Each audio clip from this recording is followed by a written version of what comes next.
I came home to find my wife on the couch with her ex. When I demanded an explanation, she snapped, "It's my house too. I can invite whoever I want." After 8 years of marriage, that was the moment I finally left. Hello Reddit I plus here. I don't think I was asking for too much. Just a normal Thursday. Work had been hell. My boss was breathing down my neck. And all I wanted was to come home, kick my shoes off, and collapse into the couch with my wife Lisa. Maybe even order some takeout and watch a show we'd argue over but ultimately settle on. But life had other plans. I walked through the front door, tossing my keys onto the counter, and immediately noticed something was off. The house smelled different. Not bad, just different. Like someone else had been there. Then I heard it. A low chuckle, a man's chuckle. I turned the corner into the living room, and there she was, Lisa, my wife of 8 years, curled up on the couch next to Ethan. Her ex, the one she told me not to worry about. He was lounging like he paid the mortgage, one arm thrown over the back of the couch like he was auditioning for a rom-com. And Lisa? She wasn't just sitting next to him. She was leaning in, like they were sharing some inside joke at my expense. "What the hell is this?" I asked, my voice sharp enough to slice through the tension. Lisa barely looked up. "Oh, you're home early." Yeah, that was the best she could come up with. I was stunned. "Yeah, I live here. Who the hell invited him?" And that's when she said it. The moment I knew, really knew, that our marriage was dead. "It's my house too. I can invite whoever I want." I actually blinked, like my brain needed a second to process the stupidity of that sentence. "Excuse me?" I said, my voice eerily calm. She sighed, rolling her eyes like I was the problem here. "You're overreacting. Ethan and I were just catching up.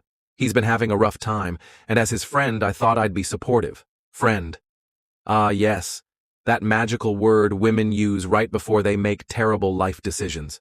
I looked at Ethan, who was sitting there smirking, looking way too comfortable in my house. He wasn't even trying to hide it. "That's rich," I muttered. Lisa huffed.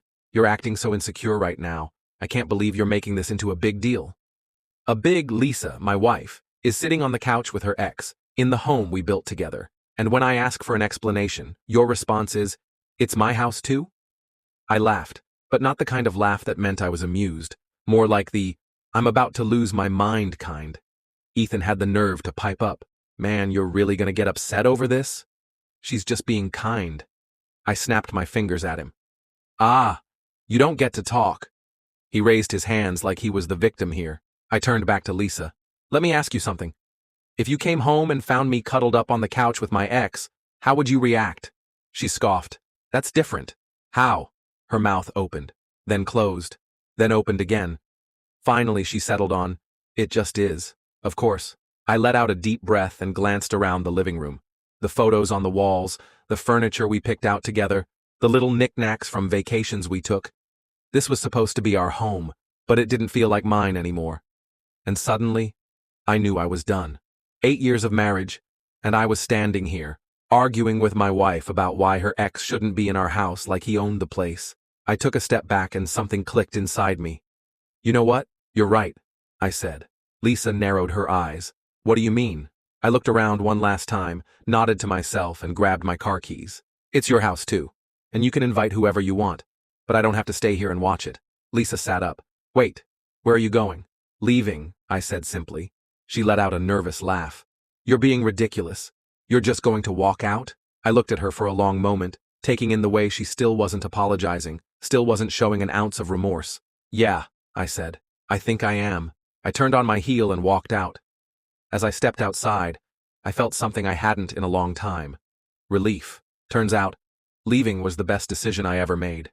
Lisa tried to play the victim after I filed for divorce, but when I casually mentioned to the judge that she moved in with Ethan 3 weeks after I left, that narrative kind of fell apart. Now, I've got my own place. I'm in the best shape of my life. Because, let's be real, divorce, stress, weight loss is a thing. And, oh yeah, I met someone. Her name's Rachel. She actually respects me, which is a nice change of pace. And as for Lisa, well, last I heard, Ethan lost his job, and she's been posting vague, passive-aggressive quotes on Facebook about people changing and loyalty being dead. Life's funny like that. But hey, I'm not bitter. I'm just free.